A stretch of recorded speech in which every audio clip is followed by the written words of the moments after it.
and they're going to be talking, and there's no microphones, so we're going to keep our voices down, please. Rules, no recruiting, please. We want people to still be able to continue coming.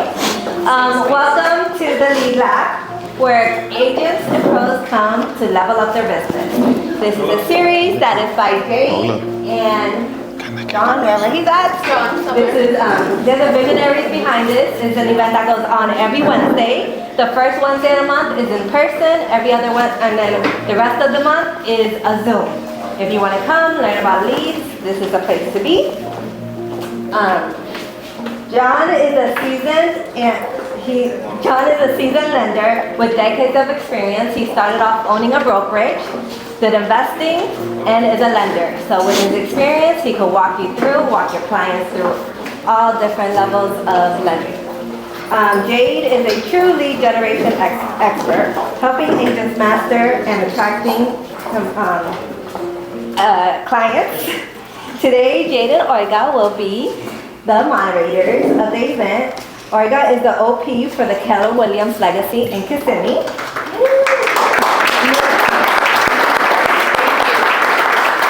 And she is known for scaling, leading, and inspiring agents to thrive while guiding a dynamic conversation with some of the market's most inspiring leaders.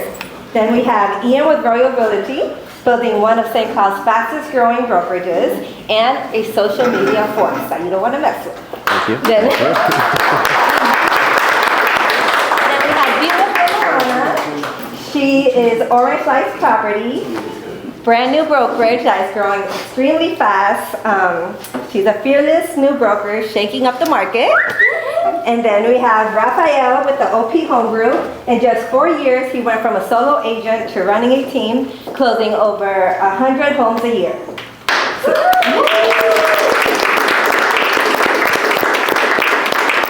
Get ready for the inside tips, secrets, honest stories, and proven strategies.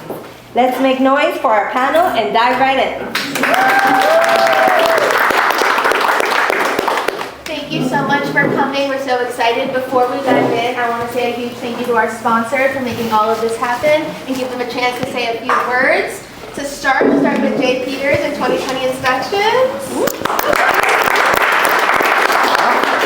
Thanks, Mom. So, my name is Jay. I do home inspections everywhere from Tampa, Ocala, Gatamah, and everywhere between. Most of you guys know me already anyhow.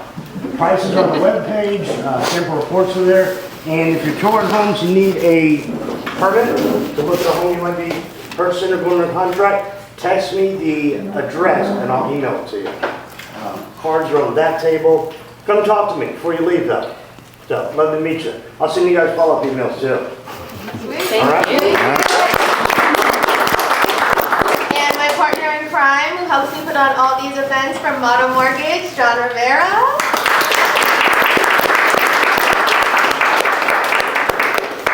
No, I'm very excited about this event. It's always a pleasure to have successful people and learn about what they're doing every single day, day to day, how to get these deals, how to serve the community, and how to become a better professional. So I'm not going to speak much like I normally do. I want to hear everything they have to say. Perfect. Thank you. And then we'll save the rest of the sponsors for last, so we can jump right in with Oglah and the panelists. All right. How you guys doing?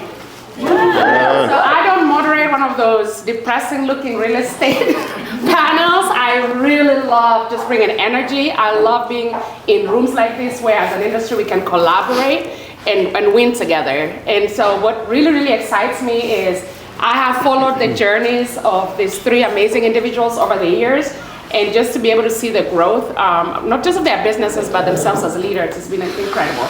The goal today is for you to take tangible, proven systems and models so that you can go apply that to the business. I also want to start by acknowledging our partners, I call them affiliate partners, whether it's title, mortgage, insurance, inspectors. No one succeeds alone, and we know that it takes a sacrifice for you to always be able to do this. And thank you, Jade, for having me, and we will go right into it. So we have a very structured set of questions, and we will break them into 4 categories. We'll go with lead generation, which is prospecting systems. We'll talk a little bit about marketing, online, offline. We'll talk about systems and consistency, and then success and mindset. 80% of success is mindset. So we want to really spend a little time on the mindset and how they thought of their vision 5-10 years ago and how they got here, because I think that's a missing link in a lot of agents looking for success in this business, is understanding the investments around your mindset. We will go through as many questions as possible, but we also want to leave time for all of you to be able to ask them questions.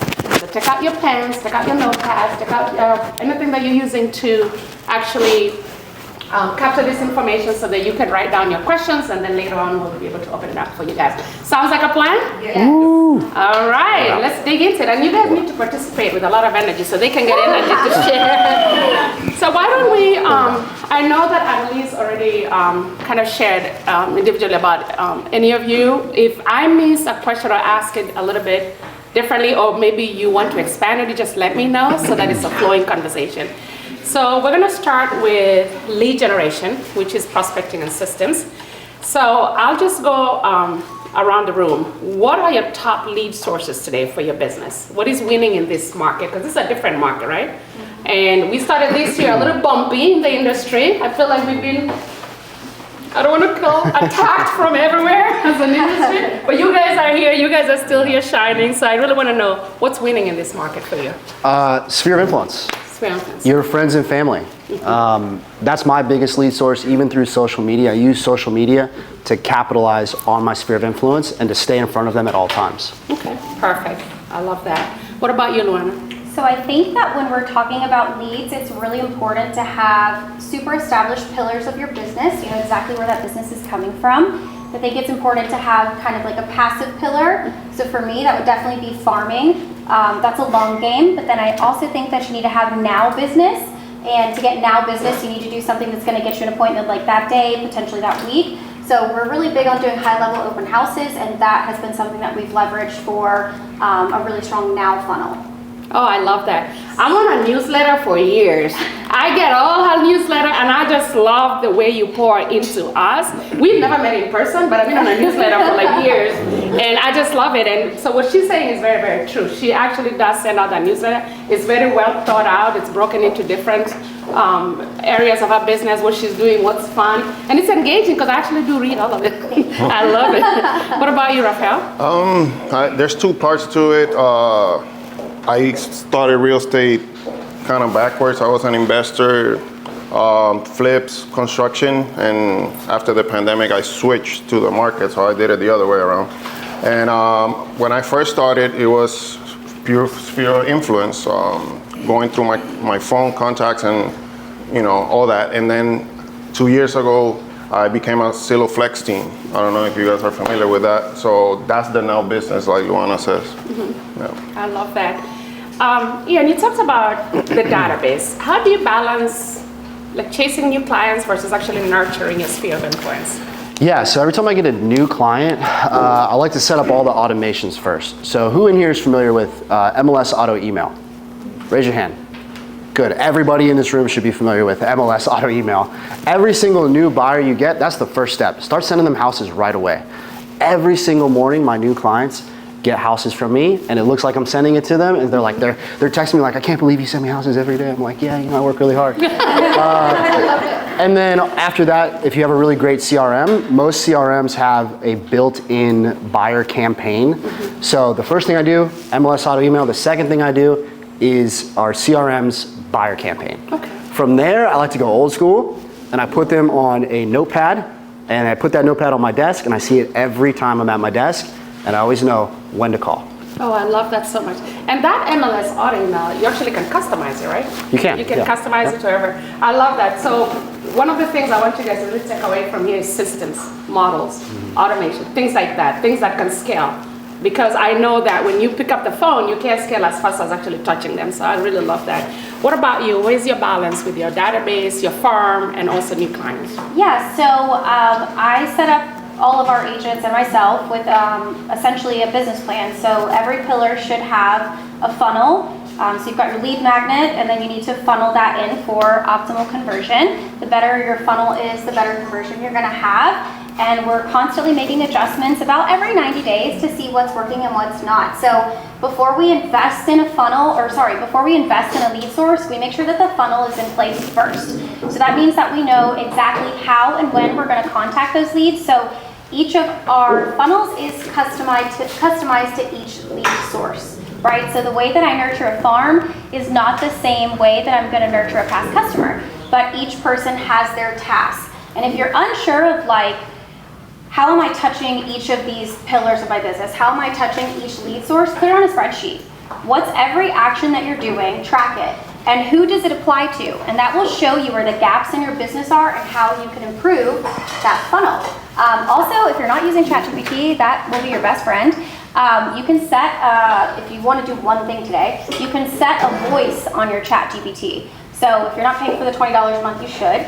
And when you do that, you tell it like exactly what you do, who your ideal customer is, if you want it to respond to you in, like I speak Portuguese, if you want it to speak Portuguese instead of English, whatever it might be. And you can say, hey, I'm building a funnel for X lead source. I use Follow Up Boss, or I use whatever. What would be the best touch points for this particular lead source? And it's literally gonna spit it out for you, and you're gonna copy and paste it into your automations and your action plans, which that kind of stuff gets me really excited. I love systems, but honestly, you cannot scale without systems, and you're working so hard to procure the lead. Prime example, listing appointment yesterday, y'all, I pitched him 2 years ago. 2 years ago, I pitched him my initial pitch, and yesterday he hired me. Got $1 million listing and then a $400,000 listing, but that's because I have an action plan in place, one for farm, one for the secondary property, and I nurtured those in 2 totally different ways. So the consistency in the funnel and making sure that they're customized and not cookie cutter, because we all know when we get trash emails, that is the most important part. I love that. There's no follow-up to that. Boom, boom, boom, boom. Yeah. That's good. Wraps up with that. And we'll go back into systems in a little bit. Rafael, I'll ask you the question differently. Working with online leads, how do you land the appointment? Well, it's as simple as asking.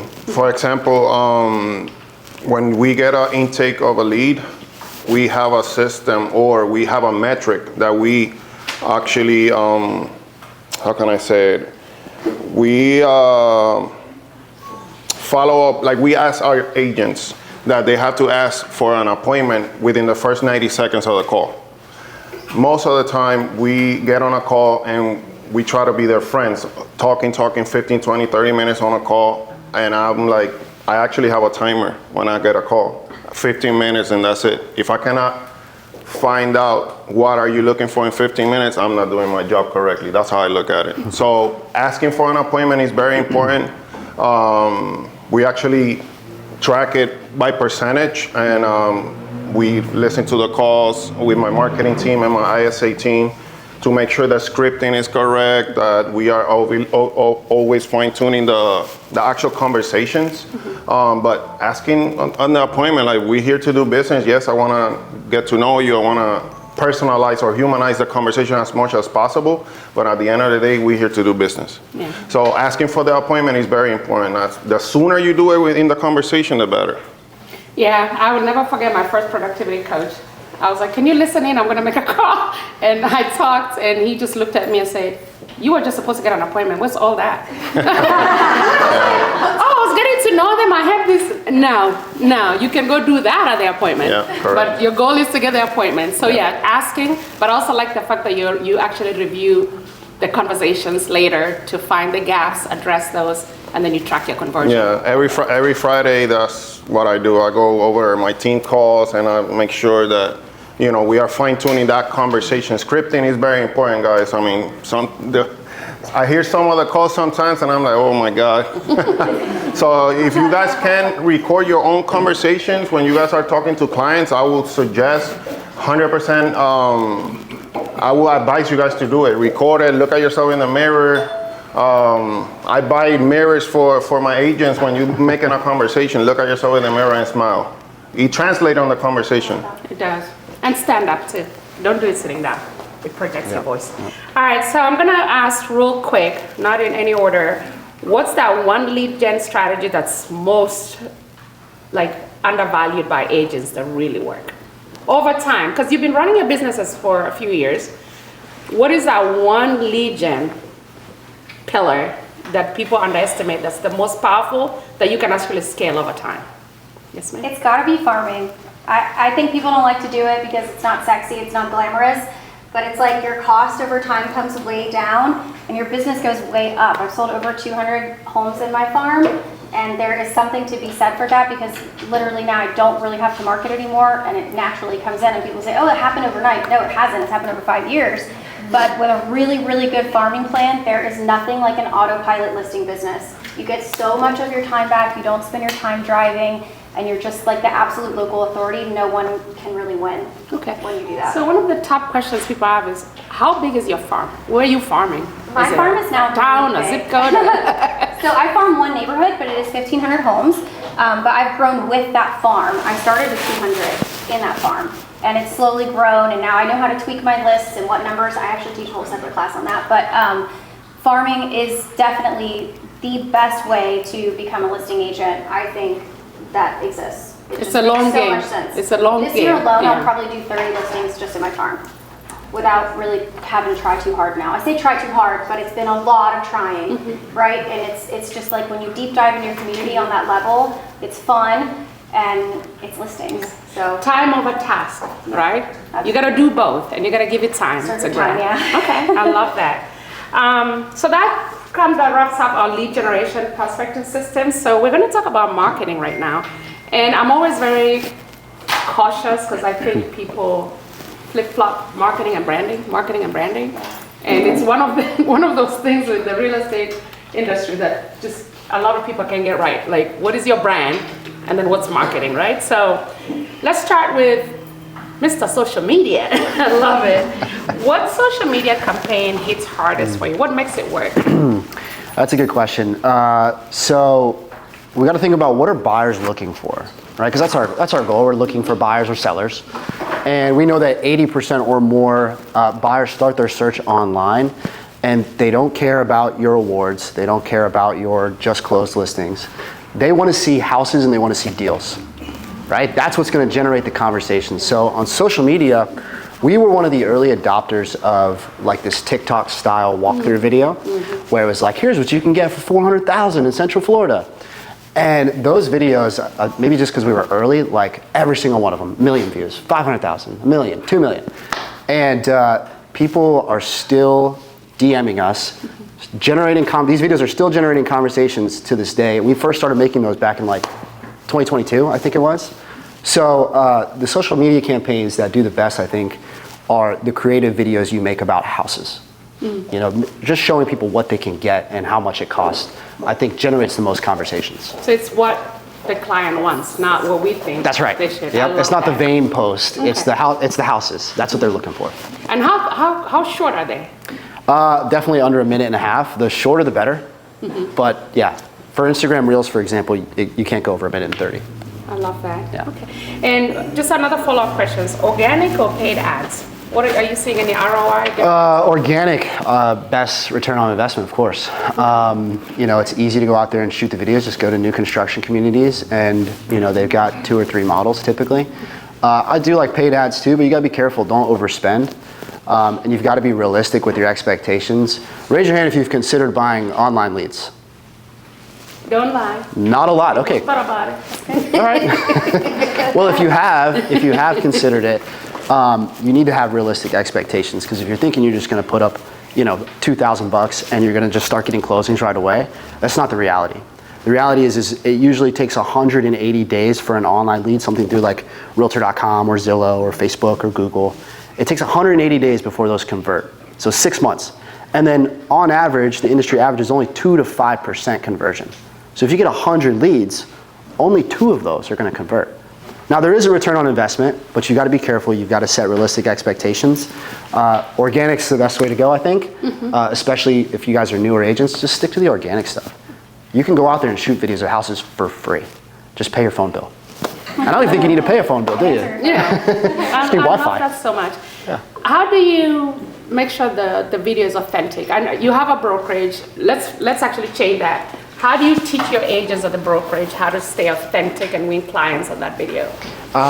Just be true to yourself.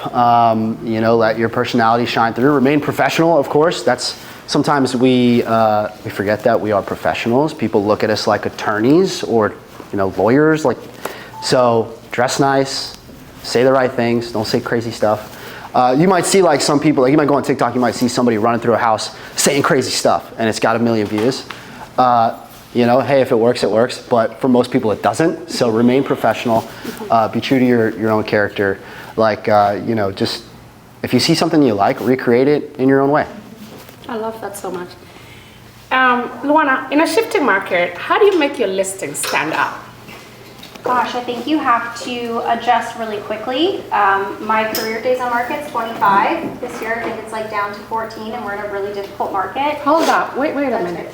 What's the average days on the market right now? 60 to 73 is what I saw last with Aura. Your days on the market is? Right now, 14. Average for 12 years has been 25 days on market. Okay, now do we need to hear more about this strategy? Because what specifically, if you could think of, we start here before we take a listing, when we take a listing, we do this, and then we do this, and yeah, what's that? It actually all starts in gaining your seller's trust in that appointment and before the appointment. So when I go to an appointment, I'm pretty much 1 for 1. When I first started, it took me 6 appointments to get 1 listing, and now I'm 1 for 1. I don't not get an appointment unless they're just not listing. And it really is about the quality of your pitch. Because once you have their trust, like by the time I'm done with my pitch, they're not asking me about what my commission is. They're not asking me to second guess pricing. They are accepting everything. And when they can accept everything and you have a really well-structured pitch and plan, you will get them to closing faster. So yes, I tell them, y'all, I know this sucks. The price isn't what you wanted, but I don't need to stick a sign in your yard to get buyers, because we really only do listings, right? And I don't want to just tell you what you want to hear, because I care about your time, your experience, my reputation, my days on market. I don't want to stress you out for 6 months. So yeah, somebody's going to come in here and tell you can get that price, but that ain't me, right? And those aren't the appointments I want to win. So getting a bad listing or taking a listing that I can't actually sell, it hurts my future business. I'm not thinking about today's paycheck. I'm thinking about my reputation over the course of my career. And once you have that stat, it's hard to, it's hard for anybody to kind of beat. So it really is about gaining their trust up front. I know my numbers. I'm very, very nice, obviously, but the numbers don't lie, right? At the end of the day, the numbers do not lie. It's not about who's got the prettiest folder. It's who's actually going to get the job done. So yes, I actually do market though. I don't think that you underprice and you just post pictures. I also want to get people the most money, because that also makes me look good. So it's a balancing act. It's not undercut, low days on market. It's price it right, do the work, answer your phone. That is the number one thing, answer your freaking phone. And invest in your marketing. It does cost money to list and to list well, but that listing is leverage for other listings, right? So when I do a high-level open house, again, I don't do anything for buyers. I do not look for buyers ever. None of my marketing is for buyers. So when I do a listing, I'm doing it to get listings. I'm not doing it to get buyers. So I want to do the work because I want to get more listings. And we have sellers that cancel listings after 30, 60 days with a seller because they've seen the quality of our listing, collateral, print, marketing, attentiveness, open houses, all that stuff. And they say, hey, we want to switch and we want to list with y'all because we see that you perform at a higher level. So treat every listing like it's your only listing. Everyone deserves a luxury experience, even if they're not in a luxury price point. And answer your freaking phone, and that's pretty much it for listings. Yep. I love it. Rafael, let's flip it on the buyer side. You have a high conversion of appointment to contract. How do you get that buyer to get it under contract? How many days does that take you, and how do you do it? Because first of all, Zillow Flex, you don't even know these people. No. The first 90 seconds are extremely important in the conversation. Do you guys understand that the money's in the conversations? Everybody understand that, right? Mm-hmm. So the better conversations that you do have, and the more conversations you do have, the higher your chances of converting will be. I was blessed to be last year one of the top 10 conversion team in the nation, and they took me to Vegas to be a panelist. But it is the conversations, guys. You gotta practice. If you're playing any type of sport, football, basketball, if you don't practice, you're gonna be average. or below average. So I do practice. I look at myself in the mirror, I practice, I record my conversations, and I do it constantly. Consistently is the key. Time blocking, but it's about practice. It's like any type of sport or anything that you do, you have to be consistent and you have to put in the work.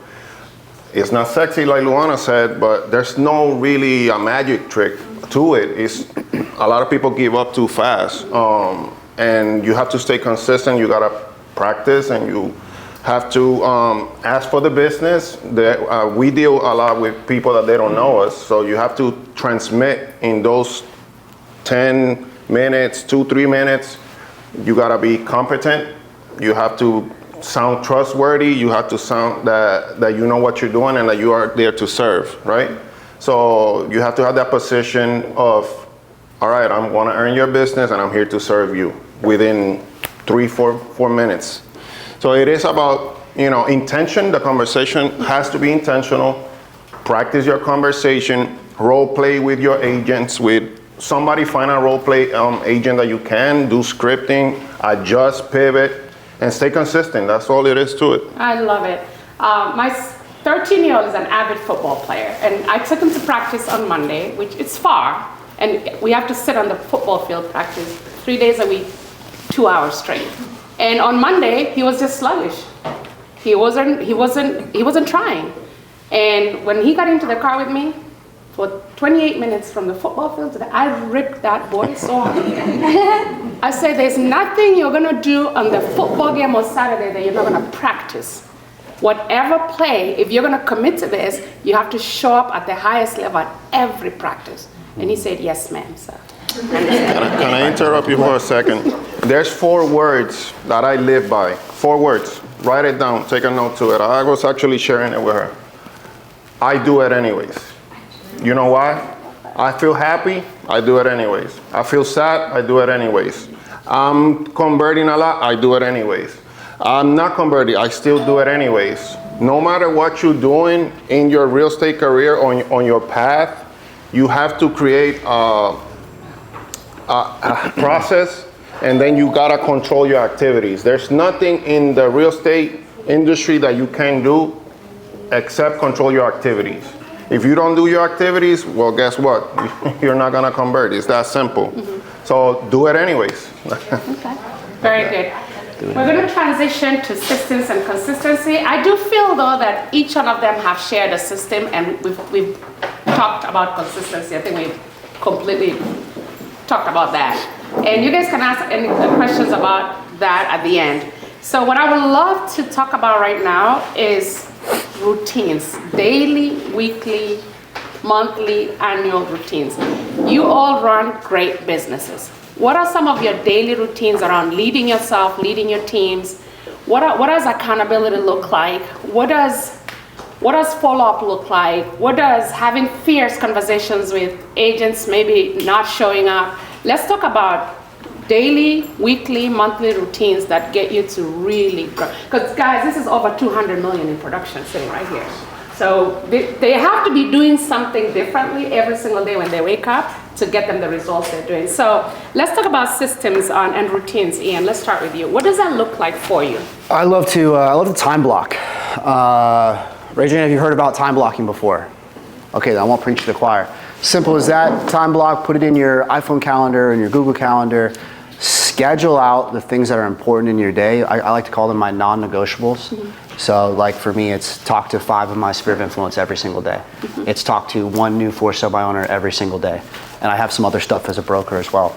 But for you guys that start with time blocking, outside of that, just to keep it simple, like your job as a real estate agent, number 1 is to be a market expert. Number 2 is to generate leads. So focus your schedule around those 2 things, and then just think every single day, what am I gonna do today to get an appointment today? If you do that, if you just have that linear focus, and you're going out there and you're meeting with people and having those conversations, you'll be successful. I love that so much. And what do you do every day to make sure you do those things? I mean, because I've talked to agents, but I have a closing, I have this, and my head at the brokerage goes like this. I can't be there because I pay a lot of money for a coach. And if I don't do the things I'm supposed to, I get yelled at. So you guys have, brokers and team leaders and mentors. Make sure you have those. If you don't have one, make sure you get one. You don't have to pay a ton of money for a coach. Most brokers or team leads will do that for you for free. Just having an accountability partner to make sure you hit your numbers, knowing what your numbers are, as well as... Let's start there. Yeah, let's start there. Set some goals for every week and then break that down on a daily basis. Okay, I love that. And then have somebody to report to. Yes, and he did say, don't pay too much money, but let me tell you, the great ones, it's an investment. Mm-hmm. And it's part of your, your expenses and your write-offs, right? It's an investment with somebody to tell you the things you don't want to hear every week. Yep. And then it holds you accountable to higher production. So I really love that. What about you, Luana? I think mine is a little, maybe not so practical. Mm-hmm. I do time block, yes. I think anyone that's successful is time blocking 100%. Madison's like, you never have any time on your calendar ever. But I think I literally just wake up like my life is on fire every day. I'm so excited to like blessed to be busy. But I think that I don't believe in balance. And I think that sometimes when I speak to agents and when I coach agents, I'm kind of like, you're too soft on yourself.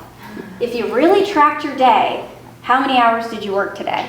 And honestly, the average agent that I coach when they start is like 3 hours. If you worked 3 hours anywhere else, would you be successful? Mm-hmm. So hold yourself accountable to putting in the physical time that it takes and eliminate those distractions. I think that that's really what would be my number one tip is to how hard would you work to not have to go back to a 9-to-5? Yeah. How hard would you work? And if you don't have any deals, you're not making enough contacts, right? So there is a strategy in terms of conversion and all those things. But if you're prospecting 3 hours a week, that ain't it. We're all doing more than that. That if you're putting up numbers, you have to be putting in hours. That's just what it is. I know. There's no secret sauce, right? There really isn't. I love it. What about you, Rafael? Daily, weekly routines for yourself, for the team? It starts with a mindset, guys. I always say that there's two important days in your life. The day you were born and the day you learn what you were born for. So the day that you find your purpose, meaning anything in life, in real estate, I want to close 2 deals a year. That's fine. I mean, nobody can judge you for that. If you want to close 10 deals, well, how can I get there? If you want to close 20, 30, 100, 1,000, up to you, that's your goal. But you have to be realistic about, okay, how am I going to get there? So for me and for my team, actually I was talking to one of my agents on October 14, we create a business plan for 2026. I asked them what your goals are. I want to close 20 deals for the year. Okay. Well, I have a formula created that you got to make this amount of calls, this amount of appointments, this amount of under contract, this amount of closings, and it's going to take you to your goal. I don't like to judge by how many units you close because everybody has a number in their mind. I want to make $50,000, $60,000, $100,000 a year. But if you are on a market, not in $1 million market like Luana, it's going to take you more units to close, right? So it starts with mindset, it starts with purpose, knowing what your goal is and create a plan around it. Because my goal might be different than yours and than Ian's, and everybody has a different purpose in life. So the first thing that you gotta do is find what your purpose and your goals are. If you have a team or a broker like our colleagues here have, get with somebody that has experience that you can rely or lean into. Accountability, guys, is really, really important. Nobody like it. I don't like it. I'm pretty sure my agents don't like it either. I'm kind of like military when it comes to that style. But accountability is very important. You got sometimes you close a couple of deals and then you rely because there's a couple of checks that are coming, and then you. Oh, we don't do that. Yeah, we don't do that. We don't do that. And then some people relax or. Every situation is different. You gotta know your place. When you walk into a situation, you gotta know how can you fit your purpose into that goal and create a plan around it. Time blocking, very important. I mean, I cannot talk enough about it. So I lead generate from 9 to 11, just to be more specific. All my appointments are in the afternoon just to try to avoid the school traffic in the morning. I don't leave my house before 11 in the morning. So if I'm gonna set appointments, it's gonna be in the afternoon. Then I meet up with my team, marketing, or the ISA team, or my admin team in the late afternoon, and then that's it, basically. But lead generate in the morning is what pays the most for me. Okay, I love that. And just you just sparked a thought in my head. What's your leverage? Do you have ISs, virtual assistants, executive admins? What's your leverage look like? When I first started, it was partners. I'd partner with, I started partnering with my dad, and then I partnered with Cleo, and now I have multiple partners, and just people who share in the success. That's my leverage. I know I can rely on them for certain aspects of the deal, certain aspects of the marketing, and we just do so much more as a team, as partners. I love that. What about you? Well, she's my leverage right now. She's literally my boss. But no, I think from an agent standpoint though, when I doubled my production was hiring a TC. So if you don't have a TC, I think it's just one of the best things you can do for your business, just automate that back-end admin. And one of the first things I started doing when I was kind of getting up there in production was me and my TC would have a call every Monday and just run through deals. So she would know exactly what needed to be done for the week. So kind of like being able to let go and delegate so that you can reappropriate that time to prospecting. And then we'd have a second follow-up on Thursday to make sure that everything from Monday was addressed, and that way we've got Friday to kind of catch up. So creating a system, even as a single agent, you can do that. And I know a lot of agents are like, I don't want to spend the $350, but I think it's one of the best things you can leverage for a client relationship and getting your time back. I love that so much. What about you? Well, I have an ISA team. Two of them, they make 300 calls a day, besides my own calls. Then I have a marketing team as well, that mostly dealing with touches on the CRM and, flyers and stuff like that. It's not my forte, social media, like Ian. So, but we, the CRM, I have a marketing team. I have a coach as well. And then I have a TC in-house that take care of all the team paperwork. Like she said, money's in the conversations. I know $300, $400, or $200 sounds like a lot per transaction, but when you start scaling up, you want to make sure that you are doing what brings you the revenue.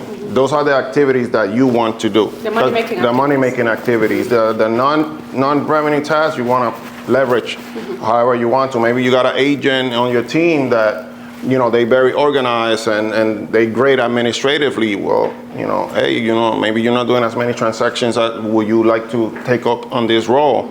On my team, I just started implementing, leveraging some of my own agents to, teach classes. Somebody's great doing listing presentations, so can you teach a class? So it's the power of leverage, guys. Power of leverage. No, we are not good at everything. Nobody's gonna be, good at every single task. It's impossible. So leverage. I love that.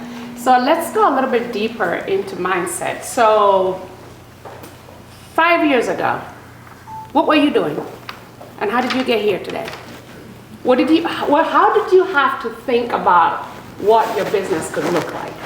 And what did that look like? Did you have a coach? Did you write it down? Did you have a vision board? What did that look like? And then how do you hold yourself accountable? Because I think we overestimate what we can do in 1 year, and we underestimate what we can do in 5. So tell us a little bit about what was your vision for your life 5 years ago? And I'm saying 5 years ago because it was during the pandemic. Right, I was gonna say, I was wearing a mask. I was locked in my house. Yeah. 5 years ago, 2020.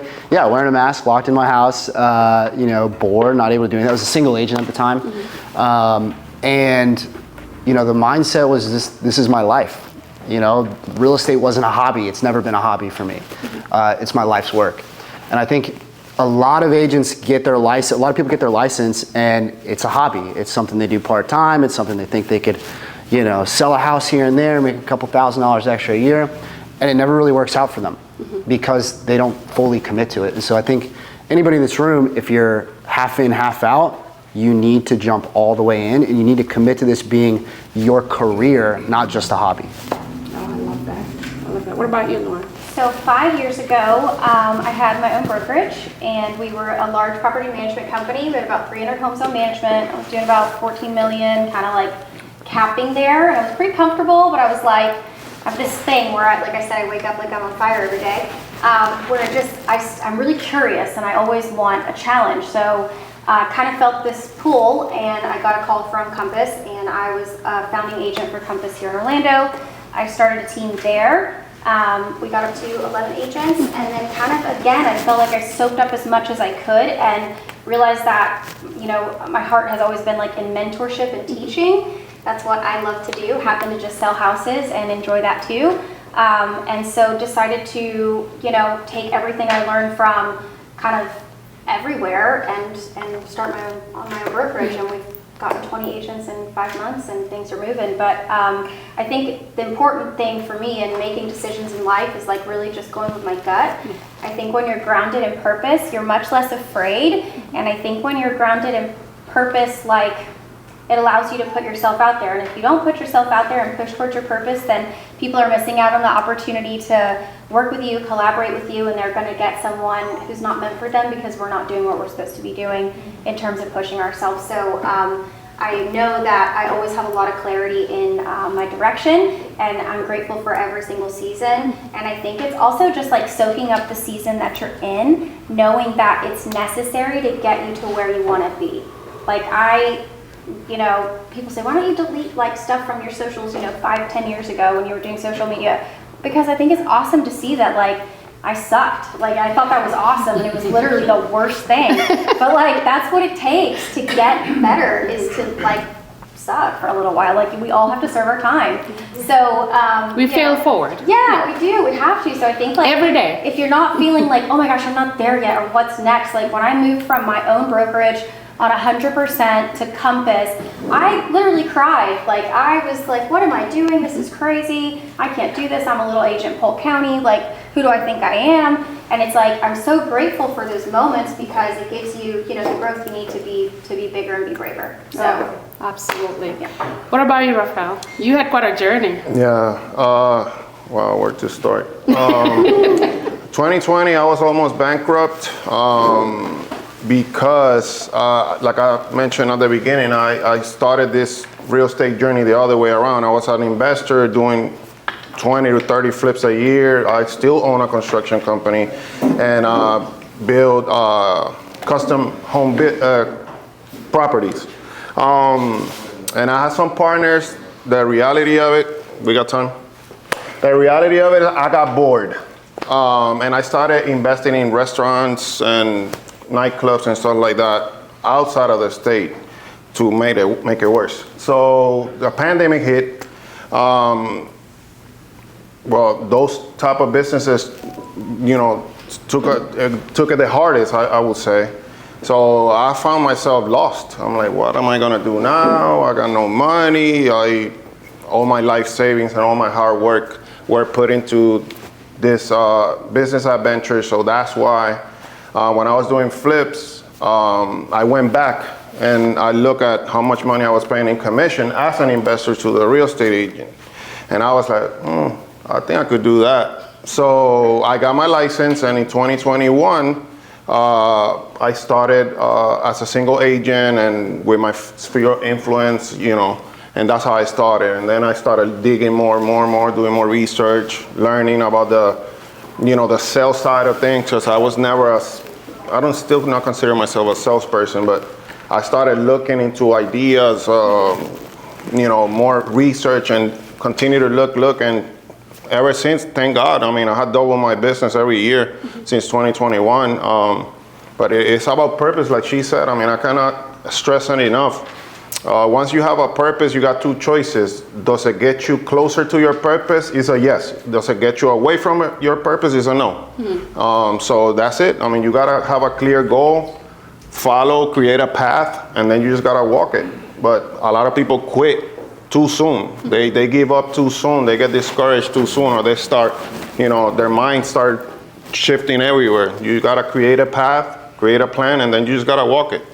I love it. Yeah. I love it. I'll never forget when I sat down with him and I said, oh, wow, your first year as a team, you did 40 million. So what's next? He said, 60 million. And I said, 60 million? Like, how do you do 40 million in 1 year and think 60 million? I said, no, I think 100 million is a goal. And he was like, because, At the end of the day, it's how you believe in yourself. Do you truly believe that you can do this? Because that's what's making them jump out of bed. That they have a clear purpose.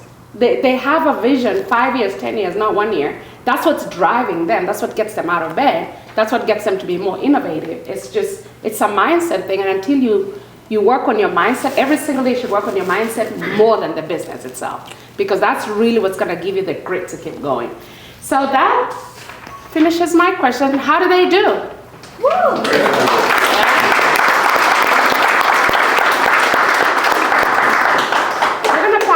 Back to you. What questions do you have for them outside? Don't make them repeat what they already said.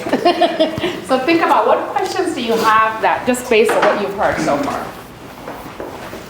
Yes, and then we'll come to you. Mm-hmm. Yes. You said a lot about time blocking, and I've heard it from a lot of realtors, I've heard it from a lot of realtors, and maybe in a loan office, the same thing. And I guess I want you to kind of reiterate to everyone, how strict are you when you're doing your time blocking? Because I've seen people do time blocking. Hey, I did this from this time, but they're also still going on Instagram, they're still texting, they're still doing other activities that are not money-making activities to enrich, to get more leads or to be productive. So what do you do to not get distracted while you're doing your time blocking to reach your goal? That's a great question. You want to take it? Sure. Well, you got to have the mindset that you're not a consumer. Start there. You know, when you mentioned, being on Instagram and scroll, getting lost, when you're supposed to be working, you gotta have the mindset you're a producer, that you produce more than you consume. I think starting there is what's helped me not just like doom scroll when there's nothing to do. The time blocking, you've got to be strict. You've got to be hard on yourself. When it's time to do a task, you've got to get to where you need to be physically, and then get to where you need to be mentally, and cut off all distractions. And yeah. Are you actually using like an internet or like a separate phone number where you can kind of like hide your phone, or are you doing everything on your phone? No, I use my phone. I just use my regular phone. For people who have that problem, maybe they can take it to their phone. That could be another, right. another way to get around it. Yeah, it'd be a great idea. Yeah. But Yeah, I've heard about build a bunker around your lead generation. Meaning, I've seen on doors where people say, if you knock on this door, you'll pay $50. So you gotta figure out a way to build your bunker. So that was a great question. Yes, ma'am. I had a question for Luana on your email campaigns. What is your favorite way or the easiest way for you to design your campaigns and send them out? Do you do it through follow-up boss, or is there another source? So I do have help. We actually use ActivePipe, and we kind of, I think the importance is really in your CRM just being tagged appropriately, so people are getting the emails that are meant for them and they're not just getting a bunch of junk. I do love to do things like, it's always sweat versus check. So you're going to spend your time or you're going to spend money. So I think email marketing campaigns are really great for top of mind. So I think it's great that you're doing that. But honestly, it's like whenever I'm building out anything, whether it's like a business, a funnel, an email, I'm like, what would I want to get? Right? Like if it's super boring and vanilla, and that being said, I hate when people get analysis paralysis. Like it's not perfect, I don't want to send it. It's like, no, just send it. But like still think, how can I improve it and what's gonna kind of be the hook? There's always gotta be a hook in everything. What's gonna grab their attention, at least for like who your ideal customer is. I know that my stuff isn't for everybody. I know who my ideal agent is, I know who my ideal customer is, so I'm gonna build my marketing around that. I hope that helps answer the question. So it's consumer driven versus agent driven. It's always thinking, what would they like to get? And I love the fact that you talked about tagging them, so they're getting the appropriate. Can you talk about tags a little for people who don't know what a tag is? Yeah, so most of our CRMs are going to have the option to kind of just like, it's like when you're shopping online and you're putting in your filters for what you want to find. So you can do the exact same thing in your CRM. So just try to keep it as clean as possible. For me, I would say that should be a recurring task if you're a single agent. Every month you should be jumping in there, making sure that when you close the deal, they've been tagged now as a past client, not as an active client. So making sure again that lead flow is all correct. So just schedule some check-in time with yourself to clean up that CRM, because there is so much money in that CRM just sitting there. So when it's not clean, it's really difficult to convert. I love that. This side of the room. Yep. Yes. So you mentioned that one of your top lead sources is high-level open houses. Yeah. Can you dig into that just a little bit? I'd Sure. like to hear what a high-level open house is. Yeah, so our high-level open houses are kind of like parties. They are like events, I guess you would say. So we're really big on themes. Pretty strategic with the times. We do our setups outside, so that definitely gets a lot of attention. I think it's a lot more welcoming. I would say our average open house is getting at least 7 people coming through pretty much no matter when we do it. I think now, especially since BBAs, we're seeing a lot more unrepresented buyers come into open houses, so that's been great for agents that are looking for that now business. So we have really beautiful setups. I think the point is really to be plug and play with anything. So while it looks like a party, there is a system in place to make it quite easy for us to get those put together in that way. And we do open houses, again, like I think it's important to understand too, we do it to ping online traffic and to increase those online views. Getting the drive-by traffic is even better, but even when we're doing them on like listings that have been sitting, I mean, they're still pretty dang busy. But again, it's setting it up like an event, doing a really fun outside, and then finding a fun way to do that lead capture. So really big on QR codes, beautiful collateral, printed and put on the tables. Like, it does take some time, but it's definitely worth the effort because it doesn't cost a lot of money. So again, we're talking sweat versus check. High-level open houses for us, I think, is 10 times better than broker opens. I mean, I understand broker relationships. Obviously, we love to network. That's why we're all here, right? But I'm trying to get listings. So one thing that I would recommend doing before your open houses is I'll pull a list and see who's got like the most equity in that community, and I'll drop off like an unsolicited CMA. We would do that 24 hours prior. Handwritten note cards to the neighbors, inviting them to that open house. So again, it takes intention, but it's like, that is what's gonna set you apart. And people are curious, so they're gonna wanna come meet you. I got a listing because they saw my open house. They're like, hey, we saw your open house last year, and we want our agents to do that. Now, we know 9 times out of 10, we're not selling the house at the open house. But if we're gonna sit there, like, are we really just gonna sit there and work, or are we gonna make it like a wow thing? So we'll have like a speaker, we'll have music going, we'll do, you know, not just even like ice cream and giving stuff away. Sometimes we don't have all the extra stuff, but it's just like attention grabbing. So if you've built a private Facebook group, you can invite people to, how can you like keep them? How do you funnel them? So the open house is the lead magnet. How are we funneling them to be able to convert them into a buyer seller? I love that so much. And I think you can go online too and just Google 7th level open house. At least it's a one document that you can start with. But obviously incorporating everything, like what you say, the house are at an event, not an open house. I love that. We have time for a couple of questions. I have a question. We focus a lot on systems, but nobody has spoken about sales. How do you get a lead to a closing? Could they kind of go through that, each one individually? What's their process to that? Okay. Any new leads, I like to put them through what we call 10 days of pain.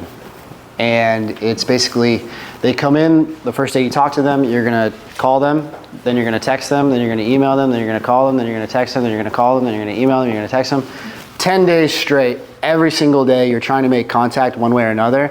And I love to throw on top of it, you know, some people think it's a little creepy, but I'll go follow them on social media, and I'll just guess, right? Because you never know, like you type in their name. So I'll follow like 5 people with the same name, and you know, try to get them to follow me back. So, but 10 days of pain is the first step, and then I try to get them on social media.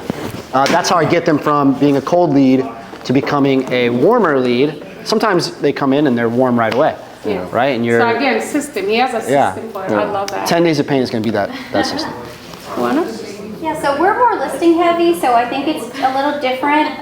It's just speed to appointment. Essentially, you want to get the appointment, always just, you know, grabbing that appointment as quickly as possible. Usually for our lead gen, we're not outbound calling. It's definitely more inbound now at this point. So I wish I could say it was like a mega, you know, obstacle, but usually when they call, they're pretty certain. So it's just getting the appointment, making sure that they keep the appointment. We have a really nice confirmation email that goes out. We attach, you know, collateral. We're always trying to add value, reconfirming the appointment the day prior, and just showing up like on level 10, ready to take the listing. So not as maybe technical there.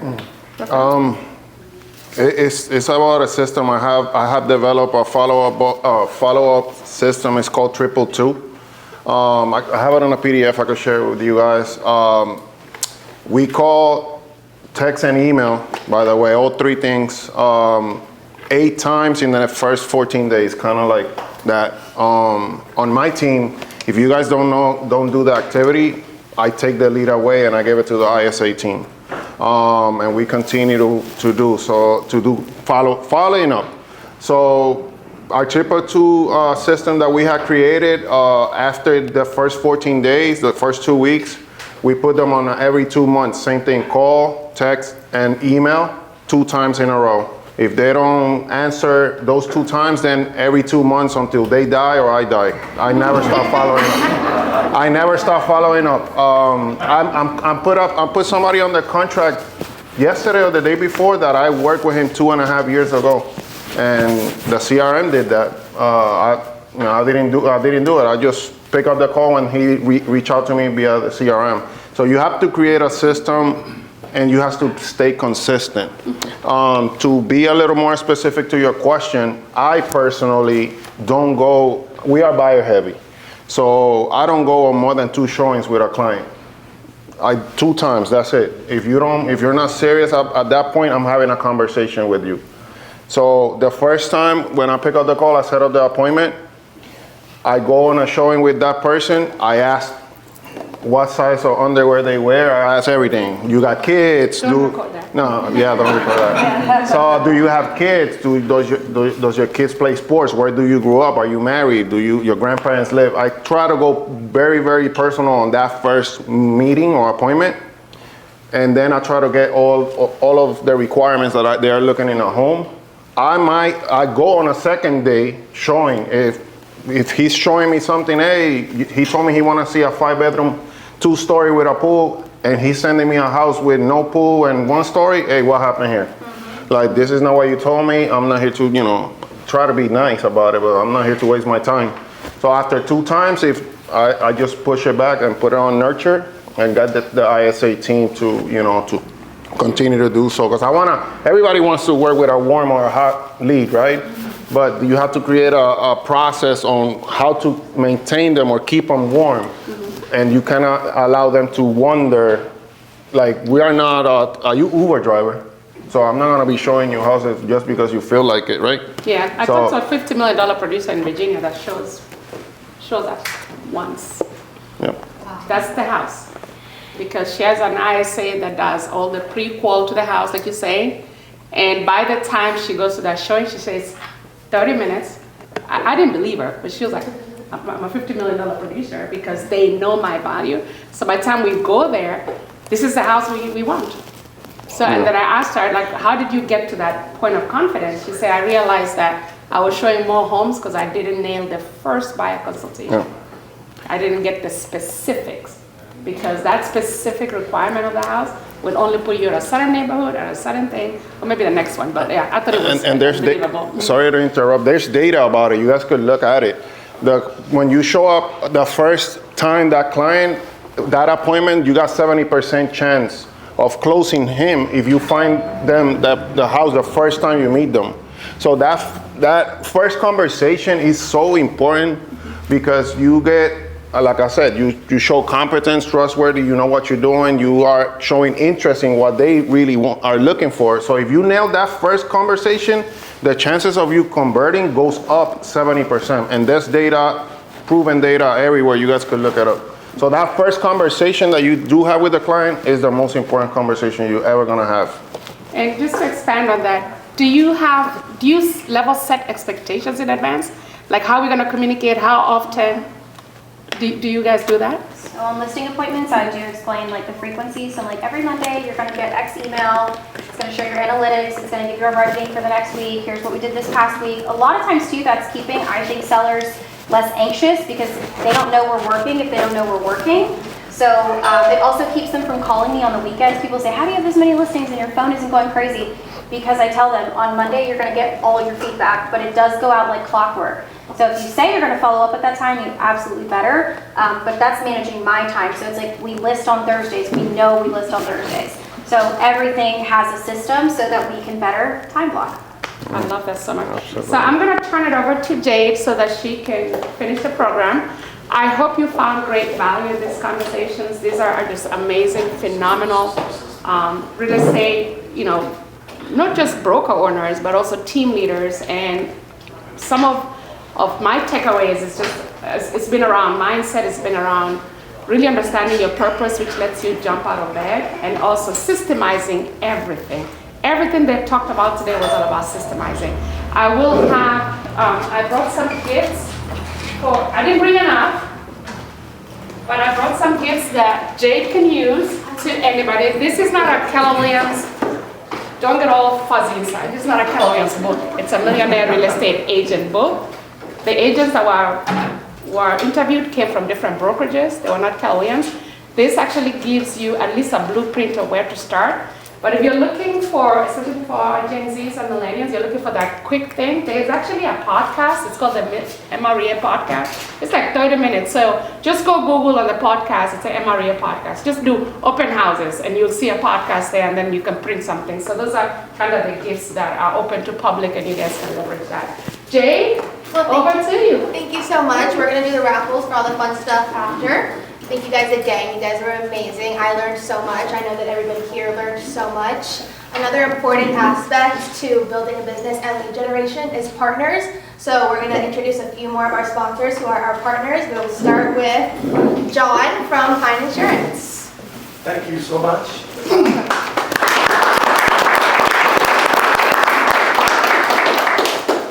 What a great panel. I'm sorry I couldn't be here for the whole thing. I was coming from another marketing event in Maitland. John and his team invited me to come and be here today, and I'm so thankful. I've got some stuff that you can get on your way out. So I sell property insurance, and I've been doing it 31 years, and I'm one of the owners of Pine Street Insurance, and I started out with Tankersley Insurance Group, and then it grew to Florida Insurance Specialist, and now it's time for Pine Street. My whole job is to find a solution for you as a real estate agent on the insurance side, so you can check that box, and you can close, and you can get paid, and you can go on to the next one. You're not going to see me on a bus stop sign or a sign in Little League Center Field. I spend all of my time engaging with mortgage and real estate professionals to be a problem solver. Now, the property insurance market has been difficult the last 5 years, and I'm happy to report today that it's the healthiest it's been in a long time. We're brokers. We represent all of the companies for Florida. So if you've got a home that's got polybutylene plumbing, or aluminum wiring, or a Federal Pacific electric panel, but the roof is older than 10 years, and you're worried and concerned, we're here to assuage those for you. We handle that day in and day out. My property insurance team director is Trina Mathis. She's been with me since the Tankersley Insurance Group days. She has a whole team of agents, and their whole job is to get you what you need so you can close. I thank you for allowing me to be here, and I appreciate your time. And hopefully you guys can grab some contact information on the way out. I appreciate it. I do have a quick question. How much are the books? We're going to be giving them away. We're going to raffle them out very shortly. Yeah, but if you had to buy some, how many would there be? So I normally buy cases, but I give them to everybody. It comes about $25, $30 for online. Per book? Yes. Okay. So, He changed his mind. No. He's doing some math. If you want to do 10 more on top of that. Oh, absolutely. Pine Street Insurance will sponsor that. I'll get with you after the program, and then you get them on let's do Amazon, that. and then I'll give you my credit card, and you can do 10 more Oh, drawings. there you go. And I'll That's turn it awesome. over to Yeah. Jade. That's awesome. I was gonna look at it now. Next up, we have April Carpenter with First American Home Warranty.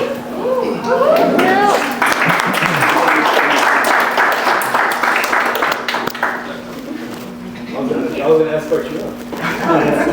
Okay, hello everyone.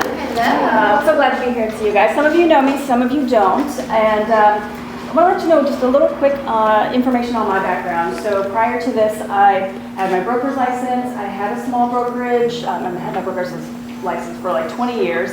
Had my own small brokerage, and I did new home sales for about 10 years. So I say all of that to just kind of let you know that I've seen some stuff go down. Right? How many of you here have ever lost a closing or come close to losing a closing after an inspection, or maybe some things just aren't quite right with the house? Let's see some hands. It's a lot of hands. Everything that they talked about up here is all the work that you do to bring this from that first phone call to the closing table, and all of that work can be just obliterated when you lose a deal because of closing inspections and concerns about old systems, air conditioning, things like that, right? So I'm here as your expert to help you save all of that work that you did so it does not just go by the wayside and you start all over like you're working for free. So with home warranties, this is a tool that can help you in a lot of situations. It's not a miracle, so it may not fix all situations, but I put flyers there for you so you know the prices of the warranties. It's got my contact info at the bottom, so you might not think you need me yet, but I just ask you please save that number in your phone so that when you need me, a deal's about to fall apart, I want you to remember this conversation and say, oh, she's seen some stuff go down. I know she can help me. Deal? Deal. Okay. So if you also, while you're saving that number in your phone, want to be really proactive, you can text me your name and your email address. So I'll send you a digital copy of the brochure so you have the information, and then you'll know the details on the pricing, what's covered, all of those type of things. But ultimately, just save me in your phone and definitely call me when you need me. That's what I'm here for.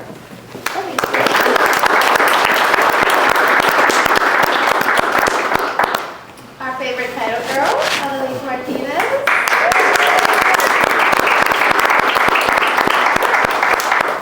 Hello, I'm Adaliz with the Closing Circle. If you don't know me, get to know me. So my job is to be your partner, and I know everyone says that, but I'm literally your partner. I will go to your listing appointments if you feel this is a difficult client, that you want the backing or you don't understand the numbers. I'm available 24/7, literally. You can call me at 10 o'clock at night on the weekends. I will be there as long as I'm awake or not in water. So feel free to give me a call. Also, they mentioned amazing things, thank you. You got my attention the entire time, that's huge, because I'm this girl that can't keep time blocking. But they talked about the MLS drip campaigns. I give a class on that. It's actually a really fun class. So if you don't know what that is, give me a call, I'll give you that class. I also do how to maximize your open houses. And I do open houses versus broker's opens. I agree. I believe an open house will sell your house way faster than a broker's open, but a broker's open is good for networking. So give me a call. I do brokerage and team classes. I do one-on-ones. My job is to brainstorm with you and get these listings sold as fast as possible. So there's my number everywhere. There's business cards up there. And I also do newsletters, so I hope you got yours today. You should have received it. It's super cute. It's Halloween. If you're not getting them, send me a text so I can add you into my CRM. I'm big on CRMs and tags. I love that. So it's important. So anything you guys need, give me a call and we can work together. Thank you. Awesome.